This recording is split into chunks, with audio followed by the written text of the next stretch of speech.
에서 불을 피울 때 vs 인도에서 불을 피울 때라는 제목의 이 게시글은 소식이 알려지자마자 큰 논쟁을 불러일으켰는데요.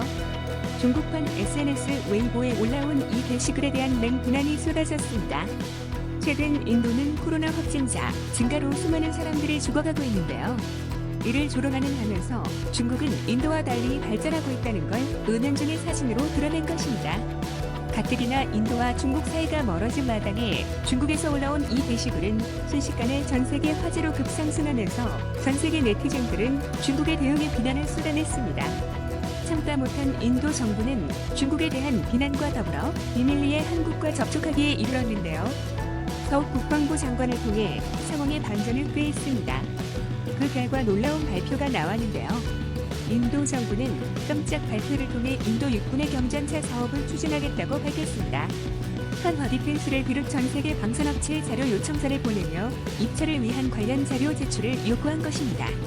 인도 국방부는 성명을 내면서 차세대 전투 차량 플랫폼을 확보할 계획이라고 밝히며 350대의 경전차를 수입할 것이라며 구체적인 대수까지 언급하는 등 경전차 구입에 대한 의지를 드러냈습니다.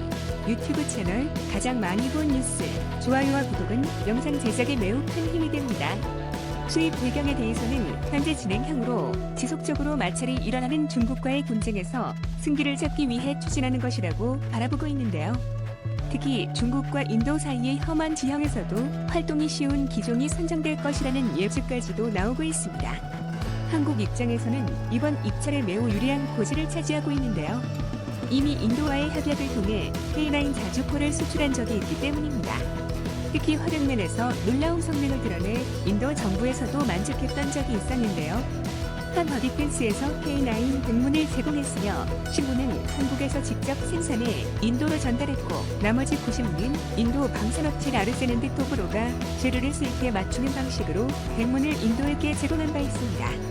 아마 이번 경전차 사업 역시 비슷한 과정을 거칠 것으로 예상되는데요. 한국에서 가장 유력한 경전차로는 K21 105 제품이 꼽히고 있습니다. 기존 K9과의 호환도 가능하게 인도에서도 선호가 높은 제품으로 알려져 있습니다. K21 105 제품은 기존 K21 보병 전투 장갑차를 바탕으로 제작된 전차로 105mm 주포와 120mm 주포를 장착한 제품입니다.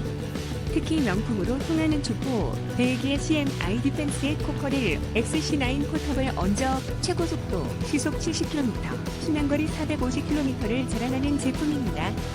높은 기동력과 함께 우리나라 K21 보병 전투장갑차의 전매 특허인 수륙도화 기능도 그대로 가져왔을 것이라고 보고 있습니다. 수륙도화 기능이 없고는 엄청난 차이가 있는데요. 만약 수륙도화 기능이 없다면 공병부대 가교가 건설될 때 아무것도 할 수 없습니다. 하지만 수륙도화 기능이 있으면 가교 건설을 기다리지 않고 금방 건너버리기 때문에 지형의 제약을 덜 받습니다. 방어력 또한 준수한 수준으로 ST 유리성표와 AL203, 세라믹 그리고 알루미늄 합금 복합 장갑재를 사용해 전면 방어력은 BMP3의 30mm 기관포 APDS 단을 1km 거라 밖에서도 방어하는 것으로 알려졌습니다. 만약 이번 사업이 성공적으로 추진된다면 관련 매출이 약 1조 원에 해당될 것으로 전망되어 한국 입장에서도 중요한 사업입니다. 이를 위해서 서욱 국방부 장관도 인도 세일즈에 힘을 쏟았는데요. 이번 경전차 사업을 벌이게 된 배경도 서욱 국방부 장관의 제안 때문이라는 소문도 있습니다. 지난 3월 서욱 국방부 장관은 25일부터 27일까지 인도를 방문한 적이 있었는데요. 중국과의 국경 분쟁에서 주 전투 무대가 산악지형인 점을 고려해 제작된 한국의 전차를 사용하는 것이 제안을 한 것입니다. 인도 역시 이미 한국과의 기술 제조와 무기 수입으로 확실한 성능을 맛보았기에 서욱 장관의 제안에 긍정적인 제스처를 보낸 것으로 알려졌습니다. 특히 경전차를 한국에서 수입할 경우 K9과 마찬가지로 현지 제작이 가능하기에 생산면에서도 비용을 절약할 수 있다는 계산이 선 것인데요. 여러 이해관계가 맞물리는 상황에서 중국에서 띄운 SNS 메시지가 결정타를 때린 것입니다. 더 이상 참을 수 없었던 인도 입장에서는 중요한 선택을 해야 했고 그 중요 파트너로 한국을 낙점한 것이나 다름없습니다. 인도 입장에서는 중국과의 전투에서 우위를 좀 해야 한다는 절실함과 그 필요성을 느끼고 있었습니다. 최근 있었던 국경 분쟁에서 인도는 확실한 화력이 필요했습니다. 점점 더 성장하는 중국의 군대에 맞설 무기가 부족했던 것인데요. 중국과의 국경 분쟁은 오랜 역사를 자랑하지만 작년부터 있었던 국경 분쟁은 심각한 상황까지 이르게 되어 이제는 국가의 자존심을 건 대결이 되었습니다. 작년 6월 15일 양국은 산발적인 총격전이 일어났습니다. 이날 3명의 사상자가 발생했는데요. 1975년 이래로 처음 발생한 사상자였습니다. 흥분한 양국 군인들은 돌과 나무를 들고 총력전에 나섰습니다. 그날 충돌로 인도는 20명의 사상자가 발생했으며 중국은 그 2배 인원인 43명의 인명피해를 입었다고 하는데요. 정확하게 밝혀지지 않아 그 수치는 추정치에 지나지 않지만 비낙인 대치 상황 속에서 이렇게 대규모 사상자가 벌어진 것은 58년 역사상 처음이라고 합니다. 중국에서는 인도를 맹비난했으며 마찬가지로 인도 역시 중국에 대한 비난과 함께 중국산 제품 불매 운동을 벌이면 양국 관계는 걷잡을 수 없이 악화되었습니다. 중국 정부는 PCL-18을 155mm 신형 국사포를 경계에 배치하며 군사행동까지 이어갔습니다. 격분한 인도는 중국의 틱톡을 포함한 어플리케이션 사업을 막으며 중국의 경제 보복에 취했습니다. 틱톡 전체 이용자가 8억 명인데 그중에서 6,600만 명 이상이 인도 이용자였습니다. 이번 경제 조치로 틱톡 이용자의 절반 이상이 날아가게 된 셈입니다. 틱톡이 금지가 되면서 틱톡의 모 회사 바이트댄스의 매출 손실이 60억 달러, 한화로 약 7조 원에 달하는 것으로 알려졌습니다. 중국 입장에서도 인도 정부의 경제 제재에 맞서 군사행동을 보이며 압박을 지속적으로 가했습니다. 중국은 인도의 대처에 맞서 무력 행사를 보이고 있는데요. 인도 국경 지역에 신형 장거리 로켓포를 설치하면서 막 대응을 하고 있습니다. 해발 5,200m 지역에서 신장 지역 합병 여간의 훈련을 실시하며 인도에 경고 메시지를 보냈습니다. 2019년 공개된 PCL-19일 최신형 다연장 로켓을 사용한 것으로 알려졌는데요. 이 로켓은 최대 350km 떨어진 적의 지휘구나 공항에도 타격이 가능한 기종으로 시인도 국경을 넘어 장거리 지역까지 포격 가능한 무기입니다. 인도는 중국처럼 자체 무기 생산 여력이 되지 않아 주요 무기를 러시아에서 구입했는데요.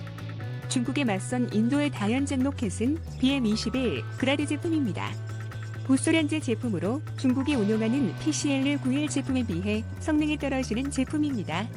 인도는 기존에 구입하던 다연장 로켓은 물론 성능 좋은 무기들을 구입하기 위해 러시아의 여러 차례 무기 구입을 타진했지만 러시아는 중국과의 관계를 고려해 무기 수출을 주저하고 있는 상황인데요.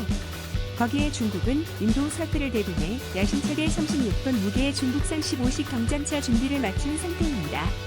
이런 와중에 한국이 전략적 파트너로서 좋은 무기들을 제공하고 있기에 인도는 한국 무기에 많은 의존을 하고 있습니다. 서욱 국방부 장관과의 대화에서 K-21 대고 제품 외에도 인도는 자주방공 미사일 시스템 사업은 물론 해군 소해함 도입까지도 논의했다고 하는데요. 중국의 도발에 한국 역시 골치 아픈 상황이라 인도와의 협력으로 중국을 압박할 수 있는 좋은 기회가 생긴 것이라 할 수 있습니다. 덕분에 중국 입장에서는 곤란한 입장에 처했는데요. 압도적인 물량으로 인도를 압박해 전쟁 상황을 빠르게 종결지으려는 중국의 의도가 분쇄되어 장기전으로 들어갈 가능성이 높아진 것입니다. 더군다나 쿼드로 인해 미국, 호주, 일본, 인도 4개 국가의 동맹이 견고해지는 시점에서 한국이 무기 지원을 해주기에 인도 입장에서도 중국과 해볼 만한 싸움이라는 판단이 내려진 것입니다. 왜냐하면 중국이 야심차게 준비한 15식 경전차는 예나 지금이나 짝퉁으로 점철되어 있는데 주력으로 쓰는 105mm 강산포와 125mm 활관포 모두 오리지널인 영국제 7 전차포와 러시아의 Tu-46M을 가져와서 국경장을 살짝 누려 자체 개발이라고 주장하는 전형적인 불법 카피 전차입니다. 불법 카피이기에 호신과 차체의 호환이 잘 안 이루어져 반동이 심해 정확도가 많이 떨어집니다. 반대로 우리나라는 저반동 포탑을 채택했는데요. 이것이 앞서 설명드렸던 벨기에 제 코커릴 XCA 포탑입니다.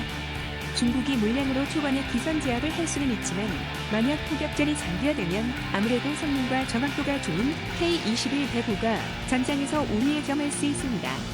여기에 K-21에 모체라 할 수 있는 K-21은 유리 선우를 비롯한 가벼운 재질을 대량으로 사용해 주행 속도 면에서 탁월한 성능을 보이는데요. 다른 의사 공종 전차에 비해 속도가 빠르면서 탑재 중량 역시 탁월합니다. K21의 엔진은 740마력급 V10 디젤 엔진으로 비교 대상인 미군 M2A3 브래들리 장갑차에 비해 우수한 엔진 출력을 자랑합니다. 그렇기에 험악한 산악 지형에서도 제대로 된 파워를 내면서 이동이 가능한 것인데요. S&P 다이내믹스사의 K40 40mm 기관포와 7.62mm 기관총을 장착하고 있으며 사격 통제 장치 역시 탁월한 성능을 보여줍니다. 탐지거리 6km와 식별거리 3km를 자랑하며 관통력 역시 탁월한 성능을 보여줍니다. K40 주포는 최대 220mm 강철판을 관통할 수 있고 움직이는 공중 표적까지도 잡을 수 있기에 이미 성능 차원에서 최고라는 평가를 받았습니다. 헬기도 전문 장갑 차량은 별명은 괜히 붙은 것이 아닌데요. K21 대구는 K21의 개량형으로서 파워면에서 성능을 개선했기에 중국과의 화력 전쟁에서도 밀리지 않는 우수한 전차입니다. 인도 입장에서는 싸고 좋은 무기를 좋은 타이밍에 구입할 수 있게 된 셈입니다. 현재 인도에서 벌어지고 있는 코로나 사태가 잠잠해지길 바라면서 앞으로 인도 정부와 한국 정부 사이의 우정이 지속적으로 쌓이길 기원하겠습니다. 시청해주셔서 감사합니다. 이 동영상은 유튜브 채널 가장 많이 본 뉴스에서 제작하여 게시한다. 구독과 좋아요, 알람 설정은 좋은 영상을 만드는데 많은 힘이 됩니다.